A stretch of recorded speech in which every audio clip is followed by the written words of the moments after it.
Welcome to this week's edition of the Race Report. I'm Jeff Baki Jr. alongside my two broadcast colleagues, Ickes and Jason Gaines. How are you guys doing this evening? I'm doing pretty good. Doing good. How you guys doing? Doing all right. Big week this week in the OCRL. No racing for the fourth week in a row. And, website's been busier than ever. We've seen it firsthand. The forums have been exploding, good things and bad things. And with all this talk of everything, all this debate that's been going on, it's questioned. A lot of people have began to question the authority. Is me and Scott the right combination? And we haven't had the right amount of time to try it out yet. But without any sort of, I guess you'd say, consequences, we're going to go ahead and they are discussing, the entire league's been discussing change in authority. Of course, it's still going to be the same people in charge, just a different way to do it, more democratic than usual. We're going to have a board of panels, an odd number, 5 people, 5 members of the league. So that way, if a debate comes up, if something comes up that's able to talk about, we can enforce this panel of, I guess you could say, judges or these different people in the league to come up with a decision. Like, let's talk about what happened the end of last week with the Nationwide Series car. It had been brought up again, the CO2 of the old car, and that kind of blew up. Then we had Montreal on the K&N East Series. That was also the K&N Pro Series that was brought up as a suggestion by Steve Anders. We're going to get into that situation later on. But the Camping World Truck Series, all this stuff had brought up debate. Jason, let's go ahead and start with you. You firsthand have been involved in these conversations, these debates. Do you think that change in authority, having the panel of members, would help out all the, I guess you could say, the tension on the website? Yeah, there's only so much that you can resolve there by doing this. Some people are just going to be the way they are, regardless. I do think it's going to be a tremendous help in figuring out in more timely fashion what needs to happen to better the league, though. And Scott, your take on it. You've also had your 2 cents involved, and you've been in on a greater part of the conversations as well. Yeah, I mean, more people, I think would help a little bit. Just the fact of, there's more people to make a decision than just the 2 of us. I'm glad for the help because, sometimes I don't, I want to make a decision with you and, sometimes I think we're right and sometimes I think we're wrong. So maybe with 5 people, we'll have a better, clear, understanding of what kind of decisions we're making. Definitely. And speaking of decisions, Sadler Foreman Racing, the whole deal with that has been, I don't want to say a downfall or anything bad, because as of right now, Sadler Foreman's bringing 2 cars to the track. I had some second thoughts earlier yesterday evening, and I felt like I sat down, talked to Sean. I told him that I didn't feel like my team, I needed to be there for my team. I couldn't just step up and walk away. Jason, I have all the faith in you and Jesus to carry that on, but I belong there. That's where I want to be, and I made that clear to Sean, and together we agreed that it was best for me to stay at Junior Motorsports, and that's where I will be residing for the 2011 A Nationwide Series season and the 2011 B Camping World Truck Series season. And all that stuff went down. Apparently, Michael Gruby had made a press release yesterday over the phone to the reporters, talking about that he was upset and he needed a little bit of time to, I guess, think about what was going on. He came out today and was more social. He's getting back involved again. Scott, let's start with you. Do you think that let's step back a second. Racer's deal. Being upset, now it seems like he's back. Do you think that he's committed to racing this entire season after everything that's going on with all this indecision with the Nationwide Series, the team deal? Do you think that after what you've seen today, him being back involved, that he's in this for real? Well, I think he wants to be. I think really everything's going to be based on how well he does in the first couple races that he does, whether it's one race or two races or whatnot. Maybe that will change his mind on whether he's going to run the full season or not. It's tough, to commit yourself to a full season. You gotta be ready. Just to know that you gotta, make every race and practice and get the time on the track and make your setups work.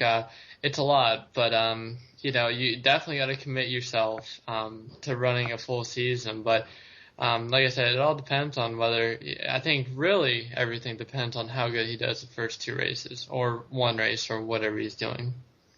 Jason, Sean Sadler, Michael Gruby, together as teammates, where do you see SFR, Sadler Foreman Racing, and Dodges being midway through the 2011 season? Not really having much experience on track with Michael. It's hard for me to really answer that one to its full potential, what I could, but I mean, those two guys are pretty upstanding guys. They work hard. I don't have any doubts that they'll be right in the mix of it. And just to fill you in a little bit on Racer, we call him Racer in the shop. Or in the garage area. That's what everybody calls him. I mean, we had a field day, I guess you could say, a couple years ago. Me and him just went out. We went fishing, and I called him Racer the entire time. I couldn't even call him by his first name. It's just a habit of that's who he is. He's Racer, nobody else. And talk about consistency. It don't matter what kind of car that he brings to the track, those guys bring to the track.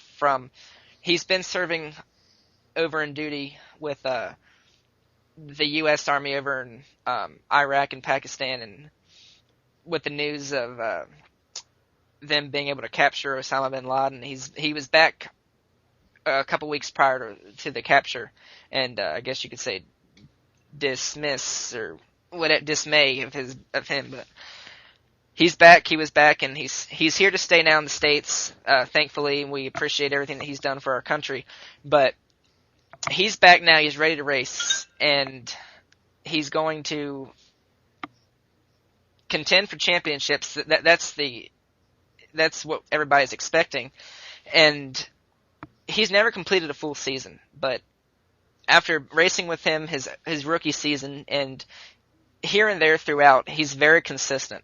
If he can put that consistency together all season long, I feel like that he will be there in the mix. And Sean is consistent as well, and he hasn't had the support that he needs. And I think that him and Racer together can be really, really strong. I'm really excited to get to Daytona and see what they do, both in the Nationwide Series and in the Truck Series. And on the other side of the break, we're going to pick up with, I guess you could say, big news. We are going to unveil the 2011B Camping World Truck Series season. This is Jesus Andrade, driver of the number 24 Drive for Hunger Chevrolet Impala. Stay tuned, there's more coming on the Online Racing Network. Welcome back to the Race Report. We are going to start off in Daytona. We know that's going to be the season opener. It's as it is going to be in the Nationwide Series as well. Looking back at Daytona this past time here, Scott, it was for me it was a disaster. But we had Eric Mickey taking away the restrictor plate win. He's always been good in restrictor plates. Him and his teammate Austin Painter, it was one of the few starts that Austin had made all season. They finished 1-2. Do you remember much from that race? I remember a little bit through the race. It was just tough for my guys. We had the setup. We just didn't have the gears, and we couldn't seem to stick with guys. I guess our fourth gear was just a little too longer than everybody else's, but we made it through. I think we got a top 5 out of it still, racing with Patrick. So he's pretty good racer to race with. Just being in the draft and stuff. He's pretty good. He's gotten progressively better over the years. So if he's going to be in that race, I mean, he's a good guy to work with. But it just it was a fun. It was a I don't know if I want to say fun because it just went on. But I'm hoping this next one's a little better. It was like our Talladega race, except the rules were reversed. Yeah. We had, actually, it was you that finished 5th, and you said you was working with Patrick O'Toole. He finished 6th behind you. Sean Sadler will be in the field. He finished 7th last time around. He had a really strong car. They got a little bit of bad luck there at the end. And his teammate at the time, Andrew Mickey, they worked together. Steve Anders, he had a bad night. They had some failures and ended up finishing 10th. Jesus Andrade, again, an accident leaving the race he was involved in. They finished 11th. Jason Gaines, fastest car throughout the entire weekend in Speed Weeks, and they couldn't even leave pit road. Finished 13th. I finished 3rd, and it was, I felt like we had a really good truck, but we just didn't have any help there at the end, and that in return gave Eric the victory with his teammate Austin Painter pushing him. And the season prior is something that I can brag about and get excited about. It was my team with Jesus Andrade leading us to the checkered flag. We finished 1, 2, 3. It's the first time that we've ever done that there at Daytona. Any team's ever done it there at Daytona. And that was the second, third race in a row that Jesus had won. Second race because Corey won in 2010A. And in 2009A, Eric Mickey picked up his first of his 2 Daytona victories in the Camping World Truck Series. The next race on the schedule is one that is, it's going to be exciting. I know for sure it's one of my favorites, and I believe it's one of yours if I'm not mistaken there, Scott. But we're going to revisit Martinsville Speedway, the last time that we circled that half-mile track. It was Eric Mickey going to Victory Lane, and we had a really strong truck that day, led the most laps. We had lifter issues causing us to end the day short. And Scott, you never even made it to the field. You were racing for me at the time. And let's talk Martinsville. Bumping, banging. It's intense. You know firsthand. Yeah, Martinsville, as a driver going to the track, it's really fun. I've always had a blast racing there. But to my mindset, my strategy going into that race is try to be the fastest that we can be all weekend. Not any different than any other weekend, but just be fast, have our setup right so we don't have too much tire wear, make sure the brakes are good, and really do your best to qualify good.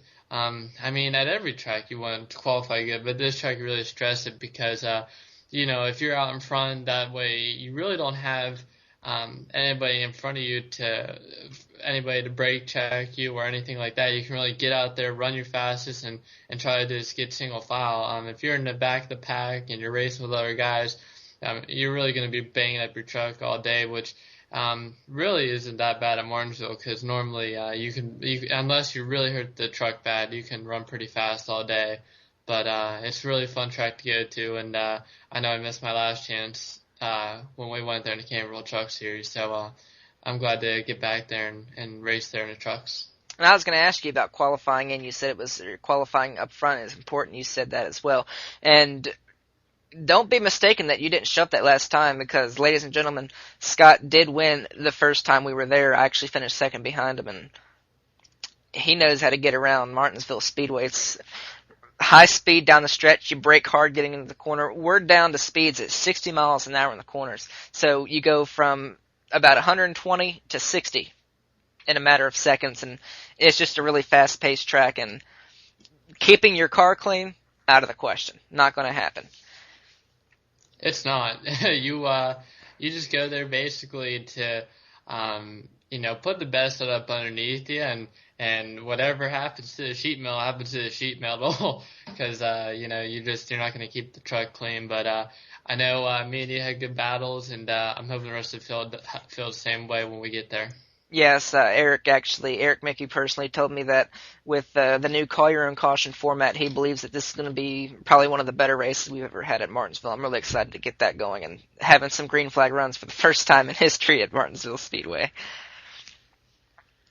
The third track on the schedule is none other than the Monster Mile, Dover International Speedway. These tracks have been voted by the members in the league, and great selection. I love the way the Truck Series schedules turned out, just looking down through this 10-race schedule that we do have in front of us. And Dover will be the third visit right after Martinsville, and I don't know if that's the best place to come after Martinsville because you got people are so mad at each other. The rivalry is going to be hot. The temper is going to flare at Martinsville, and Dover's a small track, a mile concrete jungle essentially, and we're going to circle around that baby in about 17 seconds, 18 seconds. No, I'm way off. About 23 seconds, 24 seconds, and we're not going to get away from people much. So, and that's high speed, really high speed. I mean, we're going about 150 miles an hour down the straights, but at that mile track, it feels like you're going about 200. I feel like that's one of the fastest paced tracks that we go to because it feels like you're going so fast and you really aren't. And things happen quick in Dover. You really gotta remember to, be focused and breathe, because that track, you're so focused, you just want to make it around the track, let alone run fast and run with other drivers around you. So, me and my team, when I was with Michael Gruby over at Zero Motorsports, we had a lot of success there, and now going to my team, it's gonna. Hopefully it pans out the same way, but definitely, I think a lot of drivers are really happy to go to Dover. It's a pretty fun track. Yeah, you led the most laps in Dover last season in the Truck Series. You lapped the entire field. You guys got pit strategy to a T. In some of the faster trucks, I don't want to say faster trucks because you were up in the mix all night long, but you had strategy played out, and that's what won the race for you, point blank, and that win in Dover is what kicked off your season. And that was the third race last season. This is the third race again this season, so maybe we'll see back-to-back wins for Scott Ickes. I hope so, but I wouldn't expect to see any kind of laps down the entire field. That normally doesn't happen. That's like a no-hitter in baseball. So I don't expect to see that many times, but definitely probably not Dover. But you never know. Obviously now with call your own cautions, anything can happen. So I don't expect it to, but there's always that possibility. Dover will be the third race on the schedule. After we leave Dover, we're going to get to our first 1.5-mile track of the season, one of just 2 1.5-mile tracks, and it's going to be Charlotte Motor Speedway. And what schedule isn't complete without Charlotte Motor Speedway? Jason actually had to leave the studio. They had a family emergency, had to take 2 real quick, so he hit the road, and he would actually love to talk about this track. He's really good here. He won no problem last season, hands down. People came over and congratulated him in victory lane of how impressive he was. I know I was there just talking about, man, how'd you do that? Because you don't go out and you have the truck as good as he did. He led most laps, and we finished in second place behind him. Scott, you guys had I don't want to say a bad run because you got a top 5 finish, but you probably could have done better there. Did you want to talk about what happened last season you're going to work on this season? Yeah, Charlotte, we took down a couple of notes that, we just, how we ran and what was wrong. But, just because I had a bad run, I love the track. I've always loved that track. It's just really fun to race at. You got everything there, with the All-Star race and the Sprint Cup Series, to the Truck Series there. It's just so much fun. And, I'll try to fix the things that I had problems with the Charlotte, but I know you guys over there at JRM, you guys have a lot of success every time we come there. Yeah, us as a team, and I was actually looking through the stats here, that of the tracks that we've talked about, Charlotte so far is the first one that I've won at, of the 3 prior in the truck series at least. And Steve Anders also joins us there in winning, as does Eric Mickey, who won the 2009A series race there. But a track that I know I can really talk a lot about is that of the 5th track of the season. This is going to be the halfway point, and it's O'Reilly Raceway Park, ORP. It's one of my favorite tracks. It's got a very, very unique personality. We go there every time, and our guys really, really have excelled on the short track package, and ORP is all about being a short track, the hard braking, and it's exciting. I enjoy every time we go there. It's a lot of, I mean, I haven't had my success there in races, but I mean, that's a really cool track to go to. You know, we always have a good amount of people showing up, but you know, I think it's a good variety of tracks. You know, you got the first 5. I mean, they're not the same, so you're gonna really have to be on your game to be up there in the points after ORP. And just to toot my horn a little bit and give some of my competitors a little bit of incentive, ORP, we've been there 4 times, and and 3 of those 4 that I've gone to victory lane, Jesus Andrade, my teammate, has been the other, and that was in our inaugural season. And I'm hoping someone can get up there and challenge us. I know Eric Mickey's very capable of doing that. He's pretty quick there. He knows how to get around. Jesus and Jason, matter of fact, I think have the capability of doing that. Scott, you guys are good at Martinsville. There's no reason you guys can't carry that success over here to O'Reilly Raceway Park. Do you think that there's any similarities at all in the 2 tracks? Yeah, I think there is. It's really almost the same track. I think there's just more pavement.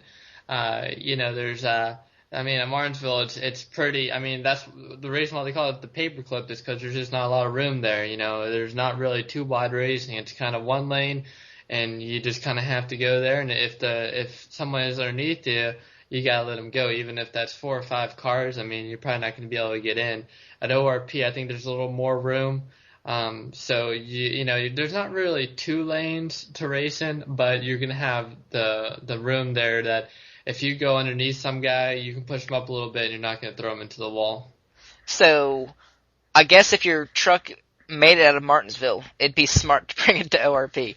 That's of course with all new sheet metal, because you won't have any left after Martinsville. And if you do good in ORP, you might want to bring that truck back to the 6th race of the schedule. Its sister track, essentially, Milwaukee Mile. That's the 1 mile track that was locked into the schedule. We originally thought that we want this to be all about short tracks, in a way, in a sense of what the Canaan Pro Series is doing, but we're one-upping it a little bit. The Milwaukee Mile, we've been there 3 times, and between myself and Eric, we've gone to victory lane, and that track is similar to ORP, but oddly enough, it's very different. That's the thing, you know, some of these tracks that we go to throughout the schedule, you might think, well, all of them are the same. But really, every track has its one unique characteristic to it. And, you know, with ORP, it's got, I can't remember if you can remind me, Jeff, ORP or Milwaukee, one of the 2 has that little pavement strip going into the turns. I don't remember what track it is, but I mean, if you get on that, that's a lot of grip there, and it helps you through the turns. I believe that's Milwaukee. ORP is the one where you can run the high line around there. Right. Yeah. And that's the difference, you know, that they seem the same, but that's just the difference. And, you know, I mean, that's just a little subtle difference that can make your truck awesome to we need to make big changes. Oh, yeah. And up to this point, we've had one track that's been more than a mile, and that's, 2 tracks. I'm not really counting Daytona. Daytona's the epicenter. You have to be there. So I'm talking about Charlotte, and we'll throw Daytona on there too. So we've got 2 tracks up to this point. We're heading into our 6th race of the, 1, 2, 3, 4, 5. Yeah, the 6th race of the season. 7, 8, 9, 10. I'm sorry, it looks like that was a lot more tracks than I thought. We're going to head into the 6th race of the season. Are you sure the 6th is not the 7th? The 6th track is Milwaukee. The 7th one is Loudon. Yes. 7th track. Loudon, or New Hampshire Motor Speedway. And, let's bring this up because it's a great conversation point. Eric Mickey was supposed to be on the show tonight to talk about this with me.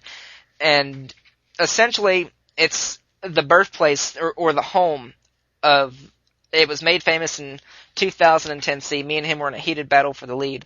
The bump heard across the racing community, essentially. I got into his quarter panel a little bit, and it was accidental. I'll say that to this day. It was accidental. I turned him for the lead and ruined their day, and we went on to capture the win. I hate that it went on that way. I'd like to beat somebody fair and square. But we had a good truck, too, and Loudon's one of those tracks. It ain't your favorite, Scott, and it's you actually, that was a turning point when you raced for me in the Cup Series. That track was it was real cruel to you, and it's very similar to Martinsville in my opinion. It's the mile version of Martinsville, and they call it the Magic Mile, but you haven't had much success on this. You can relate to that. Yeah, New Hampshire really hasn't, we haven't been too good of friends, but, I mean, when I first came into the OCRL as a rookie, it was a tough track, and I've always worked on it and worked on it and worked on it, and, over probably the past season or two, I've made, a couple adjustments that have really helped me out there, so, going to Loudon in the Truck Series this season, hopefully I have a little more success. We had practice sessions, and last year's schedule, and that really helped me out as far as what everybody else had, and hopefully we're able to have those practice sessions again, and if we do, I mean, Loudon's definitely going to be a place I can't wait to see where I compare to the competition, but if not, it is what it is, and we'll go Loudon. I had a lot of help with a couple drivers, especially the Mickey brothers. Those are two guys that you definitely want to go to for help at Loudon, just because they're so good there, and they grew up around that track. So any drivers that need help around that track, you just go to those two guys, and I'm sure they'll help you out.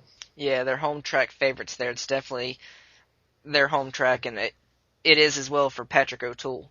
And I hate to stray off top a little bit, but aside from what happened to me and Eric, do you remember anything in particular during that race? Scotty? That was, I don't remember really too much. I think I remember me being in the back. Honestly, you weren't in the back. You qualified in front of me, and I started fourth. You started second. Going into that first corner, I got into your bumper just a little slightly, and every restart after that, you wanted to get in my my quarter pan a little bit, and that was that's what tempers will do. Clear, I mean, it's not just Loudon for Scott. He'll walk out of every track pissed off. Pardon my French, but Loudon is look for high tempers there at Loudon too. That's, I mean, if you want to get mad, that's probably the best way to do it. Just to really try to get on the guy's nerves by, running his bumper because, you don't want to wreck anybody. That's not, I mean, if you're mad, I mean, obviously you can't help your tempers, but, I mean, that was a pretty funny day. You talked to me after the race, and I think that was a couple days after that, then we had a good laugh. But I'm pretty excited for this next track. Me and you had a lot of success there last year. Oh yeah, and Talladega Super Speedway. Find your drafting buddy. You got yours, Scott? Yeah, sit right beside me. Oh but, yeah. I don't know. I think I'm pretty sure we're only going to have one truck. I don't know if we're going to have another one. If we can get sponsorship and another driver, we might have him just for the Daytona and Talladega race. But if we don't have a teammate, I know you are good to draft with, and like I said earlier, Patrick O'Toole, he's really good to draft with. But I mean, just everybody in the league is pretty good. There's only a couple of guys here and there that will have their times, but overall, I hope it's at least as good of a race as it was last year. At least the beginning part of it. We had some wrecks that took a couple of good guys out, but overall, I thought that beginning of the race was pretty awesome. Yeah, and you mentioned Patrick O'Toole being good to draft with. Oddly enough, he really is. He holds his line. I remember pushing him one time, and I was content with pushing him to a victory in the Cup Series, and he got a really weird off-the-wall penalty, and he had to pay it, and ended their day. They could have won that race. It would have been his first career Cup Series win, and that's the one that got away for Patrick. Every driver has the one that got away, and for him, that was that race. And I'm probably playing with fire here, but give me two drivers that are hot in Talladega and two drivers that are not. And when I say not and hot, I'm including drafting. I want to hear your take on two, and I'll give mine so that way, if we get any sort of bashing after the show, I can take credit for some of it too. Well, the two guys that are pretty hot at Talladega, I'd have to say is Eric Mickey and you. I know last year in the chase for the Sprint Cup Series, me and Eric were both teammates, and we told each other, we got to stick to each other's bumpers the entire race and just do whatever we can to gain as many points as possible. And I think for the first half of that race, if not maybe a little more after that, we were both glued to each other's bumpers, and I think we led almost every lap until I forget what happened. But you two guys are probably the best. If I want to look for anybody at the end of the race to go win a race or at least have it between each other, it's probably you two guys. Well, I appreciate it. Now, I know you're biting your lip on this, but two drivers you want to stay away from. The two drivers that I probably want to stay away from is we're really good buddies, but Jesus Andrade and who would be my other guy? Maybe him and Corey. They're the two. I don't know how to say it, goofballs of the league. And that's just in a good, funny way. When they want to get serious and they want to get down racing, they are awesome. They're some of the best guys in the league. But for some reason, man, when we get to Talladega, they have the most practical jokes throughout the whole weekend leading up to the race. They are just two jokesters. So, I'm sure if they got down to business a couple laps to go, I'm sure they'd be really good, but they're just two goofballs. And I agree with you. That's actually one of my picks, is my teammate Jason Andrade for drivers to stay away from. He's a blast, and when he's really serious, you can work with him. I try to practice with him, but he knows that super speedways are his downfall, and he knows that, and I think that's what makes it fun to joke around with him a little bit. And I'm going to say the second driver to stay away from, and really good friends again. I know I'm going to hear something from it afterwards, and I've got great defense, and I hope I don't get – I'm pretty much writing my death sentence with this one. But Andrew Mickey, he's really good to draft with, but if you're behind him – if you're in front of him, I'm sorry, he's really, I guess you could say, lethal with the push. He gives it to you, and most guys at that point in the race, when he's trying to push you to no end, you're trying to say, hey, let's just kind of like stay in line, give a few car lengths, and just ride around. If there's just two cars, me and then Andrew, I want him pushing me, no doubt. He can push, and that's not always a good thing at Talladega or Daytona. And that's my death sentence. We got a favorite track coming up here. A lot of people like this track. You wanna tell them what the next track is, Jeff? I've given my fair share of good news. You can go ahead and say it. All right. Next, we're heading into Texas Motor Speedway. Other than that turn 2, that track is pretty awesome. Ninth race that we're going to go to is going to be the last. It's going to be the second mile and a half. It's going to be the last one before we get to Homestead, which is going to be the third mile and a half that we go to. And Texas is, they say, oh, it's a cookie cutter. Charlotte, Texas, Atlanta, they're all the same. No, it is not. Because Texas has them bumps in 1 and 2, and it feels like you're trying to get around New Hampshire in 3 and 4. It seems so flat, and it's hard to get around there. There's no grip in 3 and 4 compared to the ton of grip in 1 and 2, but you got to hit the bumps just right in 2 to be successful there. And one guy that's got that figured out is my teammate Jason Gaines, and we've been close to him a couple times, but I've never had a winning truck there. And I'm hoping this season changes and we get a little bit of leeway on them guys, because we know they're going to be fast. all three tracks really have their, characteristics of them. Charlotte's really smooth and, you get around that track pretty fast. It's got a good amount of grip and really it's got a lot of grip once, the sun goes down and you get into the night of the race. Texas, like I said, it's got that churn, that bump and churn too, and really is other than that, I mean, it ain't that bad of a track. And then you go to Atlanta, and I mean, we've raced there almost, 5-6 seasons now, and it's just it gets bumpier every season. I joke around with you all the time. I say I didn't know I was driving on a dirt road, so but that's the differences right there between all three tracks, in my opinion. Yeah, Atlanta you can run flat out, and I feel like at Charlotte and Texas, they're two tracks you got to lift at. Charlotte's more smooth with the recent repave of the place, and Texas has the bumps. And I know personally for me, I can hold it wide open for about 2 laps, and then I got to start lifting. And that Atlanta's something you can go balls out the entire run, old tires, new tires, and it's like a mini Daytona essentially. And Steve Anders and I had a great battle there at the end. He got sideways. I got him sideways and had to woe up for him, and he ended up getting me right at the line, and that was a really, really good race. And that was another one that I think I'm just thinking about Jason's bad luck last season. That was another one that he was pretty good at and didn't get it, but that's also where he got his first win at. So it's bittersweet track for him, and I know he's going to enjoy going there, speaking on his behalf, of course. And Scott, I'm looking at last season's stats in particular, you guys didn't have much success, but that's a track that you guys usually run really good at.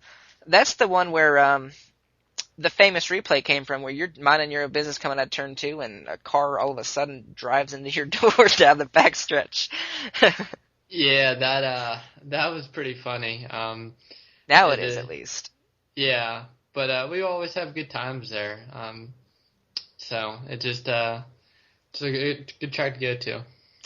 Yes, it is, and we mentioned that Homestead's going to be the finale, of course, and that's going to be where the champion's going to be crowned. Things looking forward this upcoming truck season. The wins record. We thought last season was our last season. Eric holds that win record right now. I've got a chance to get near it. There's other drivers now that are factoring into being close to it. Not hardly. I'm just looking at that now. I'm really excited for all the drivers. I know, drivers in this series, in the OCRL, listen to this race report. So I just hope everybody who wants to show up. I mean, hopefully we got a full season, a lot of full season drivers, and we just have a good points battle like we did last year. I think we had 3 drivers that were in it to win it, and I just hope this season goes just as well. Yeah, with commitment and taking your time and being at every race, we can have a hell of a points battle. We've had 3 drivers last season. We want more. We want to go into Homestead with the top 5 in contention, and it's really possible. Everybody here can drive really well. We have it's going to be alternating Saturday and Sunday nights, and I got to thank Eric for giving me that idea. He actually gave me the go-ahead to help me work around my schedule. My work schedule being that's those are the days I work. I alternate on the weekends so that I can be a part of this, and I got to thank him for that and allowing me to do that, and everybody in the league for, I guess you could say, respecting that and not giving too much issue to that. And it's an honor to be able to race in the truck series. I love it, and I'm hoping this can be a really good season. It's going to be late races, but if we can stomach it out and just deal with it, we can have a really good season. And I'm hoping that everybody comes out this Saturday night after the Darlington Sprint Cup Series race on Fox to join us. It'll be a late race, but it'll be a blast in Daytona. I just want to give a thanks to all the drivers that are in the OCRL and race here. Wouldn't be possible without those guys. Having a commitment. I know some people gotta make not a lot of sacrifices, but some to race here. So for those guys, thank you a lot for being here. Yeah, we really got to thank everybody. I know that it's been 2-3 long weeks without racing, and this is why all this turmoil is going on within the league, but we need everybody to bear with us, and we're having these storms here on the coast that's stopping us from racing. The Nationwide Series been pushed back. It looks like the East Series in Bristol is going to be pushed back another week, and we're hoping we can get the racing in Daytona. The weather seems to be fair, but it's also borderline. We're unsure of if we're even going to get that going. But we're really keeping our fingers crossed, doing all the rain dances we can to keep the weather away so we can get going racing as soon as possible, because I know personally I can't stand the forums anymore. And I'm going to bring that to one of the final topics. We're running out of time here. One of the final topics that we wanted to talk about, Steve Anders. He's a class act. He's been around here for many seasons, well respected, and this past week we've had some issues. He announced that he was in the hospital, never really released what for, and he came back and a whole bunch of stuff went down in the forums. People got on his case, and he's carried an attitude about himself lately that's maybe been causing problems. Where do you think that stands among how it should be handled, or how he should be handling himself, how the league maybe needs to handle it? Give me your take. Well, I'm really good friends with Stevie, and we were even supposed to be teammates in the Sprint Cup Series once we get the new cars and whatnot. So I just, I feel bad for him, with the fact of the whole him in the hospital, but in no way can you go on there and just say some things about some people and stuff like that. But I'm sure, once we start racing, it'll be okay. But for right now, you just calm yourself down, take a breather, and if you have to, just stay away from the site for a couple days. But, whatever you gotta do to just calm yourself down. Yeah, that's exactly what I think he needs. And it seemed like he began to come around, and then things just started heating back up again. And from my take, if that's the attitude, that I'd like him to get back to the days that the way he used to be, where he was respected and he carried himself about as a champion, even though he wasn't. And he just had that presence about him. You wanted to be around him. He was a great person, and I'm not saying that he isn't no more. He isn't anymore, but he's strayed away from his normal characteristics. And if he can't get back to the way he used to be, then I don't see him standing around here. I think that the league as a whole will end up getting tired of dealing with the issues that come around, and things could hit the fan, and I hope it don't get that far and things get fixed before all that stuff gets down and we don't have to deal with any of this. But until then, that's where I stand on that. Right. I mean, we all race hard, and we all, have our own opinions, and sometimes, we forget that we're all really good friends around here. I know sometimes it may not seem like that after a race or after a season or something, but I think at the end of the day, we're all good friends here, and I think that's what makes this league so great. So hopefully, he'll whenever he'll just kind of cool himself down. But if not, I don't think, now it's just one person or two people, but if it's the whole, then nobody's going to want to race with him. Yeah, and not jumping the gun or anything, but big news out of the Austin Painter camp today. If you're an Austin Painter fan, you're going to be very happy to hear this. They announced a couple days ago that they were having some issues with their Red Bull racing team, running Toyotas and everything. That contract fell through. Essentially, he was looking for new stuff. Starting his own team, Painter Haas Racing, is going to be driving the number 14 Office Depot Mobile One Chevrolet, and he's going to have Monzel Fields as his teammate, running for the Rookie of the Year championship next season. In the Sprint Cup Series, of course, running the number 39 U.S. Army Chevrolet. And great move on their part, and I'm hoping that they can succeed with that. Really excited for that kid. He as a rookie, he's just a really fast guy. Anytime he comes to the track, he's prepared, and to see him go off and start that team and have Monzel with him is it's gonna be a good pair. I hope a lot of success from those guys, and hopefully everything goes good with that team. Yes, and best of luck to him and everybody approaching this season. And we hope that the next time that we're here talking the race report, we're actually talking about a race that went on, and we're not talking about the weather or any sort of drama that's been brought up throughout the league. And a couple of reminders: we have the K&N Pro Series looking to kick off 8:45 Thursday evening. That's pending the weather, of course. Stay tuned for that on the website. Saturday night, Under the Lights at Daytona in the Truck Series. Again, all else fails, we're going to be there next week, but we're hoping the weather can stick there. It'll be a late night race Saturday night, around 11 or so, after the NASCAR Sprint Cup Series race in Darlington, South Carolina. And look forward to that.